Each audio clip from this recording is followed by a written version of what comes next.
Hello student, कैसे हैं आप सभी। पुनः आपका अपने चैनल कुशवाहा स्टडी नंबर 1 पर स्वागत है। जो भी चैनल के ऊपर नए हैं, चैनल को सब्सक्राइब करने के बाद नोटिफिकेशन को बिल को ऑन कर लेना, जिससे कि आपकी कोई भी क्लास छूटे ना। दूसरे का नंबर का सवाल आपको पढ़ना है। इसमें लिखा है कि बिंदु P -6,8 की मूल बिंदु से दूरी ज्ञात कीजिए। ठीक है, तो हमें मूल बिंदु से दूरी निकालना है। ठीक है, तो मूल बिंदु हमारा O और P। ठीक है, और मूल बिंदु के निर्देशांक क्या होते हैं? 0,0 होते हैं। ठीक है, मूल बिंदु के निर्देशांक 0,0 होते हैं। ठीक है, तो P बिंदु के निर्देशांक दिए गए हैं -6,8।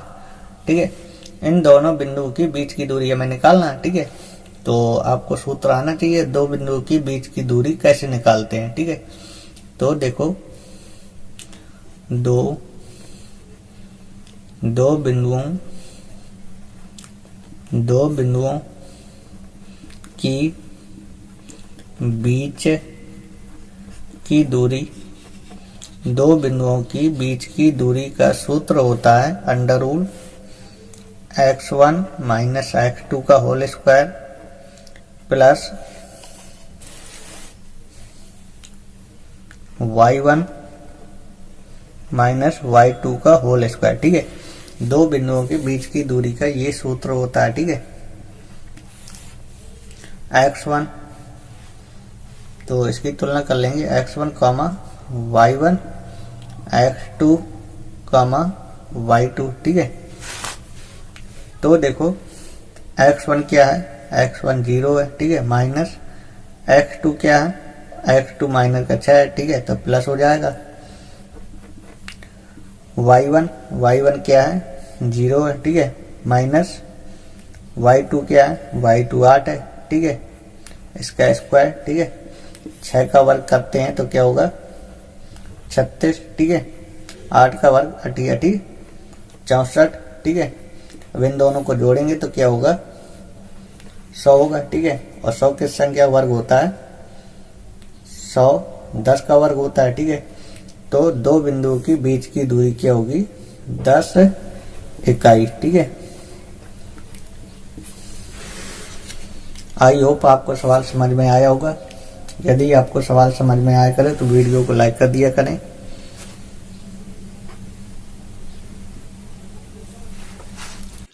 आपको ग नंबर का सवाल देखना है। इसमें लिखा है कि एक समद्विबाहु समकोण त्रिभुज में यदि कर्ण 5√2 सेंटीमीटर है तो त्रिभुज की भुजाओं की लंबाइयां ज्ञात कीजिए। ठीक है, तो देखो सवाल में लिखा है कि एक समद्विबाहु समकोण त्रिभुज में। ठीक है, तो पहले हम क्या करें? एक समद्विबाहु समकोण त्रिभुज बना लें। ठीक है, ठीक है, तो देखो हमने एक समद्विबाहु समकोण त्रिभुज बना लिया। ठीक है, और समद्विबाहु त्रिभुज किसे कहते हैं?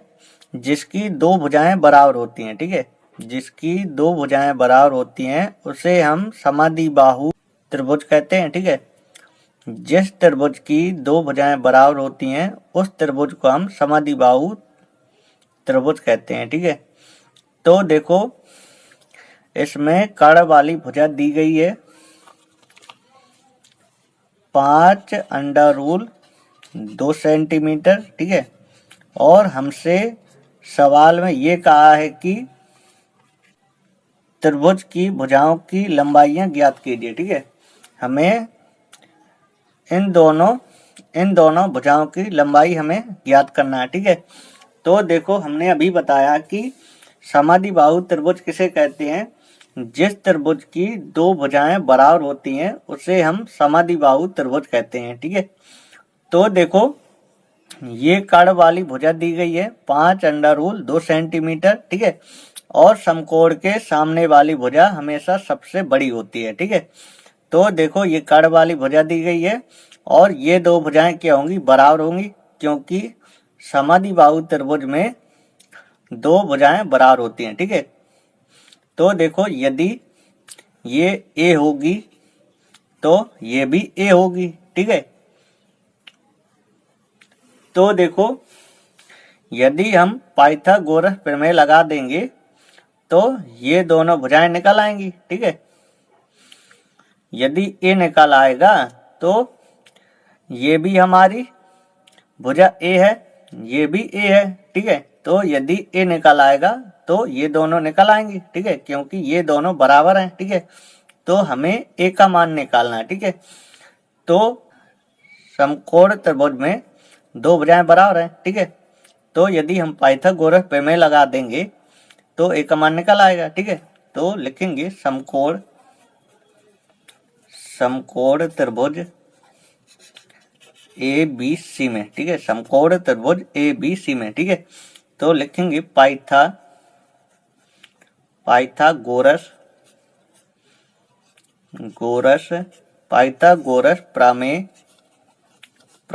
से। ठीक है, पाइथागोरस प्रमेय से। ठीक है, तो देखो यहाँ पे हमने लिखा समकोण त्रिभुज ए बी सी में। ठीक है, तो जो समकोण वाला बिंदु होता है इसे हमेशा बीच में लिखा जाता है। ठीक है, जो समकोण वाला बिंदु होता है उससे हमेशा बीच में लिखा जाता है। ठीक है, ये समकोण वाला बिंदु है तो इसे बीच में लिखा जाएगा।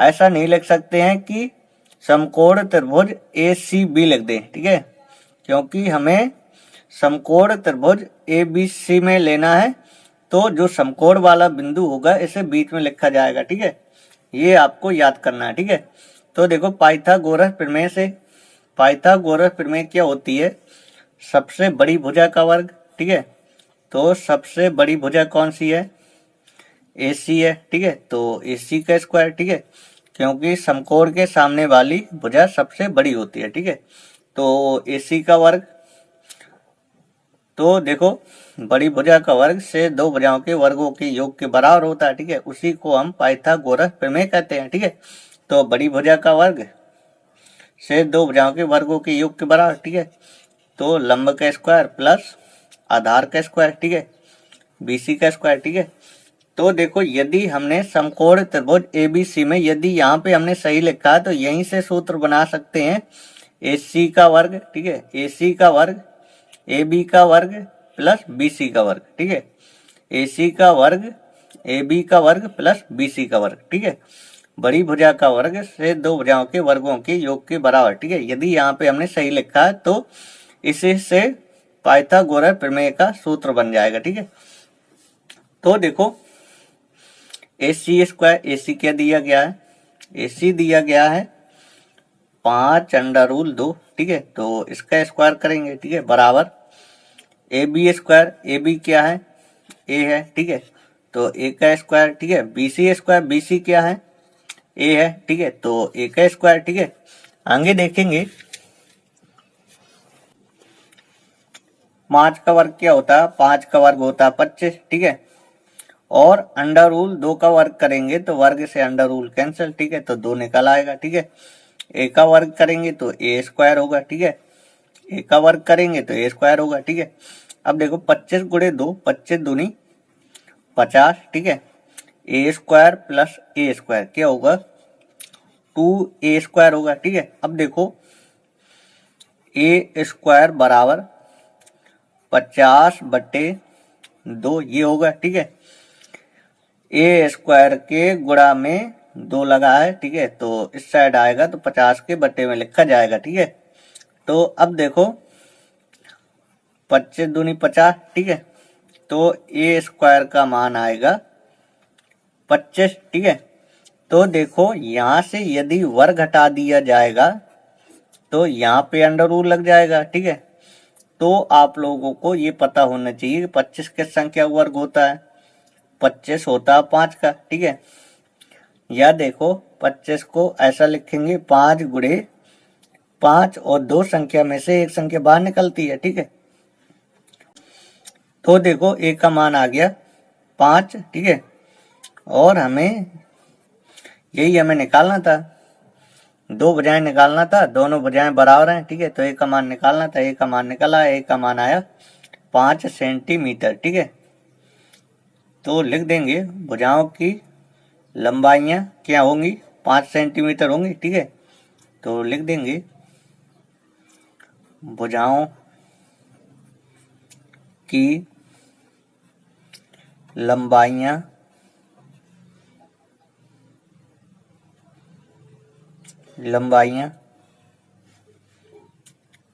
ए का मान आया 5 सेंटीमीटर। ठीक है, और यही हमें निकालना था। ठीक है,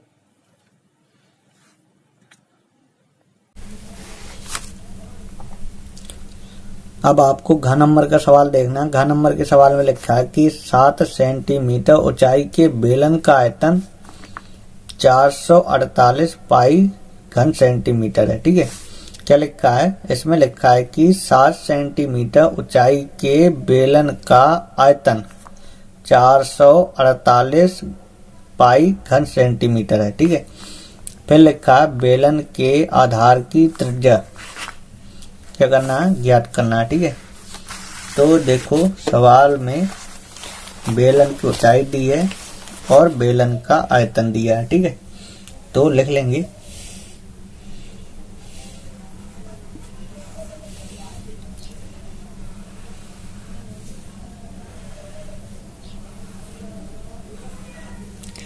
ये बेलन है। ठीक है, बेलन की ये ऊंचाई है। ठीक है, बेलन की ऊंचाई दी है, क्या दी है? 7 सेंटीमीटर। ठीक है, बेलन की ऊंचाई है 7 सेंटीमीटर, बेलन का आयतन दिया है और बेलन की त्रिज्या निकालनी है। ठीक है, तो लिख लें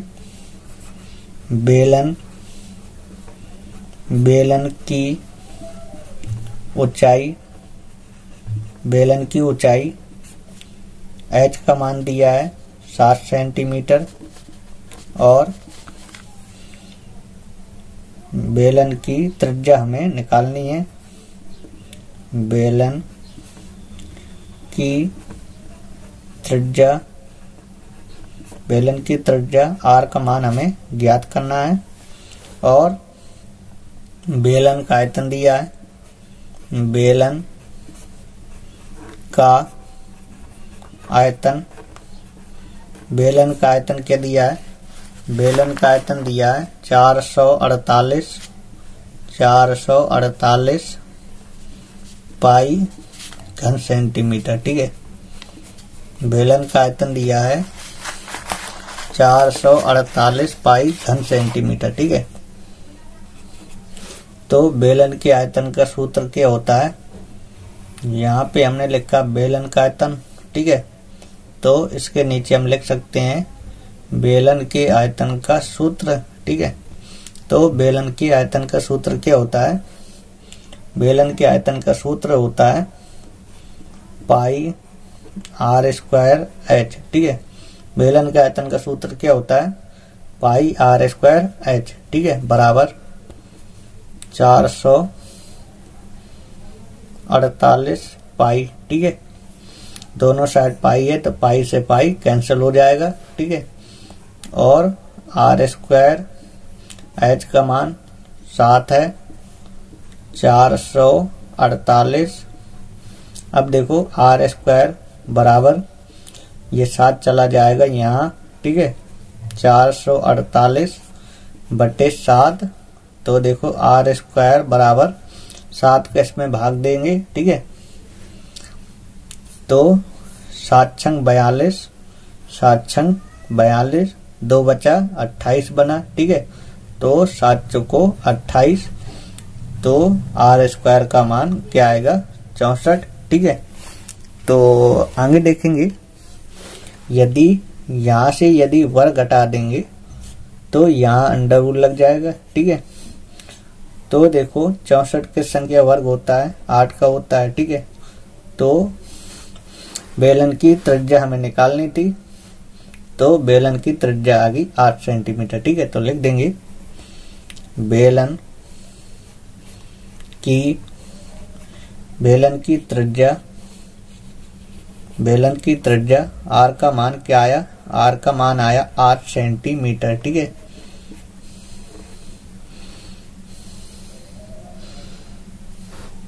बेलन की त्रिज्या हमें निकालनी थी, तो बेलन की त्रिज्या निकल आई। बेलन की त्रिज्या आई 8 सेंटीमीटर। ठीक है, तीसरे का ख नंबर का सवाल पढ़ेंगे। इसमें लिखा है कि यदि निम्न आंकड़ों का समांतर माध्य 15 हो तो P का मान ज्ञात कीजिए। ठीक है, समांतर माध्य 15 दिया गया है और हमसे P का मान पूछा है, हमें P का मान निकालना है। चर दिया गया है और बारंबारता दिया गया है। ठीक है, तो देखो पहले हम सारणी बना लेते हैं। तो देखो समांतर माध्य 15 दिया गया है और P का मान हमें निकालना है। ठीक है, ये सारणी दी गई थी, इसको हमने बना लिया। ठीक है, तो समांतर माध्य दिया गया है तो समांतर माध्य से ही सवाल लगेगा। ठीक है, तो देखो लिखेंगे समांतर माध्य। ठीक है, समांतर माध्य और समांतर माध्य का जब इस प्रकार की यदि सारणी यदि दी होती है तो समांतर माध्य का सूत्र क्या होता है, सिग्मा fx बटे सिग्मा f होता है। ठीक है, तो ये बारंबारता है तो ये f का मान दिया गया है। ठीक है, और ये 4 है, ये x का मान दिया गया है। ठीक है, तो सिग्मा f कैसे निकलेगा, तो f वाली ये संख्याएं हैं। ठीक है, तो इनको जोड़ देंगे तो सिग्मा f निकल आएगा। ठीक है, तो जोड़ेंगे तो क्या आएगा, 6 6 12। ठीक है, और 12 और 10 क्या होगा, 22 होगा। ठीक है, और 22 और 5 क्या होगा, 22 5 होगा 27, 27 प्लस p। ठीक है, 27 प्लस p। ठीक है, अब देखो सिग्मा f निकल आया, अब निकाल लेंगे fx।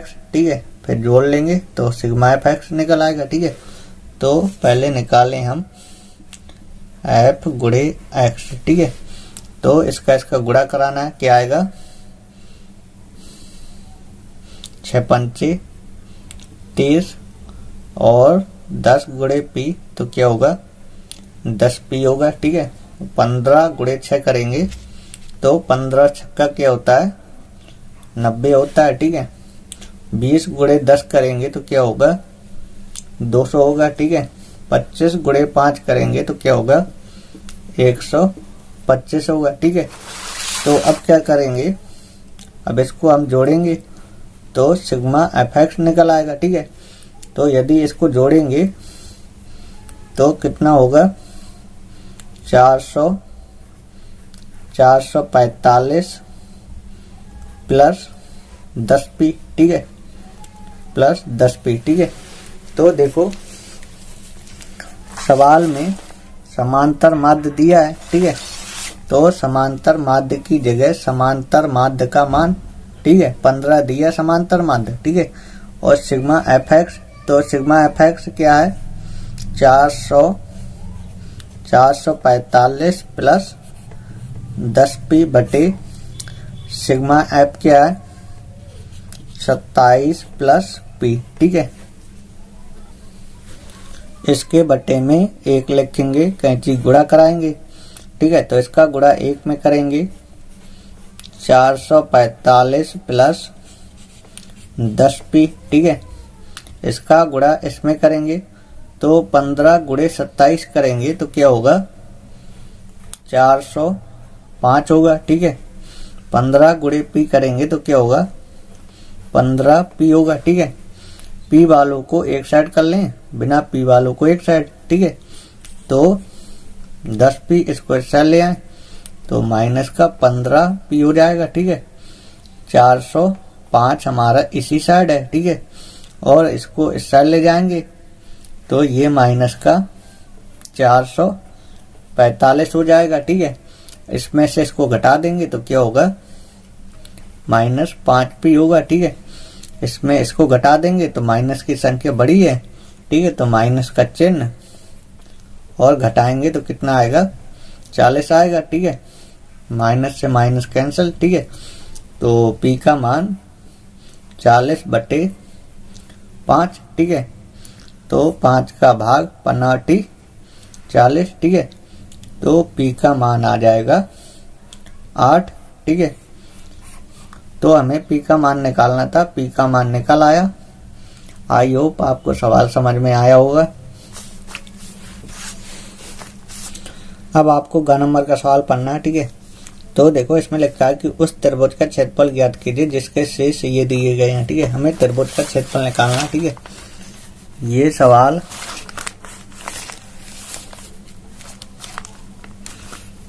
सवाल 2 नंबर का आता है पेपर में, ठीक है। तो त्रिभुज का क्षेत्रफल आपको याद कर लेना है। तो यदि आपको त्रिभुज का क्षेत्रफल आता होगा तो आप लोग जो है त्रिभुज का क्षेत्रफल तुरंत निकाल लोगे, ठीक है। तो शेष दिए गए हैं,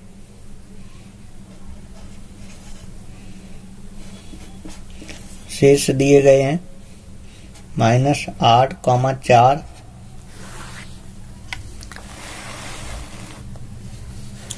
-8, 4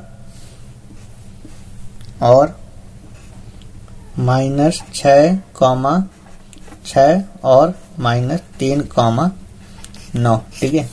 तो इसकी तुलना करेंगे x1, y1, x2, y2 और x3, y3, ठीक है। तो हमें त्रिभुज का क्षेत्रफल निकालना है। तो त्रिभुज के क्षेत्रफल का सूत्र लगा देंगे, ठीक है। तो त्रिभुज का क्षेत्रफल, ठीक है। त्रिभुज के क्षेत्रफल का सूत्र क्या होता है? त्रिभुज के क्षेत्रफल का सूत्र होता है 1/2 x1 y2 x2 y3 x3 y1 minus y1 x2 plus y2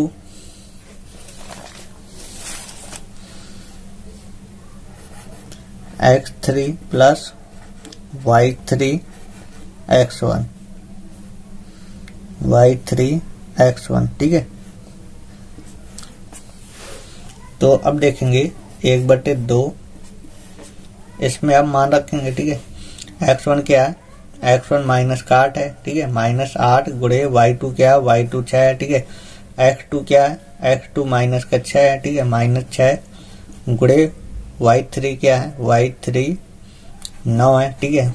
x3 क्या है? x3 -3 है गुणे y1 क्या है?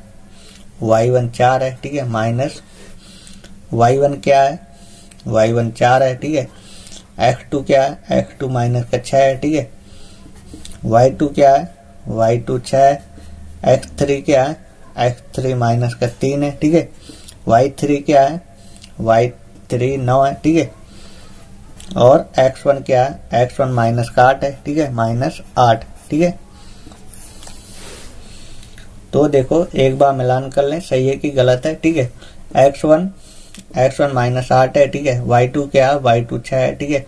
x2 क्या है? -6 है, ठीक है। y3 क्या है? y3 9 है, ठीक है। x3 क्या है? x3 -3 है। y1 क्या है? y1 4 है, ठीक है। माइनस y1 क्या है? y1 4 है। x2 क्या है? x2 -6 है।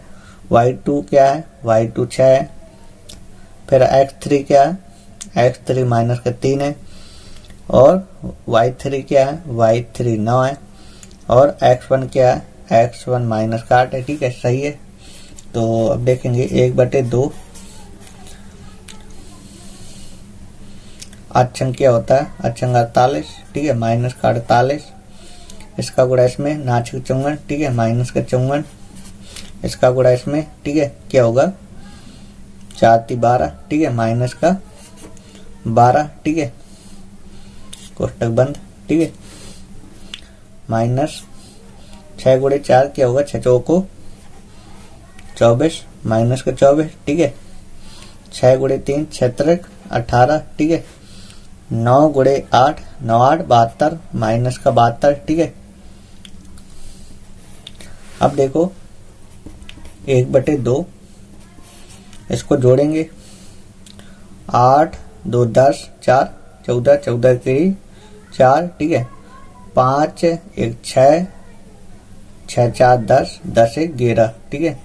-114, ठीक है। जोड़ेंगे इसे, ठीक है। 8 2 10, 10 4 14, बाहर निकाल लेंगे तो ये प्लस हो जाएगा, क्योंकि ये सभी संख्या माइनस की है तो माइनस की संख्या आएगी, और माइनस की संख्या को बाहर निकालेंगे तो आगे माइनस का चिन्ह लगा है तो ये चिन्ह प्लस हो जाएगा, ठीक है। 8 और 2 10, 4 14, 14 की रही 4, ठीक है। 2 3 7 3 10, 10 1 11, ठीक है। तो देखो 1/2 ये माइनस है, ये प्लस है, घट जाएगा, ठीक है, 0 आ जाएगा। 1/2 गुणे 0 करेंगे तो क्या होगा, 1/2 गुणे 0 करेंगे तो 0 आएगा, ठीक है।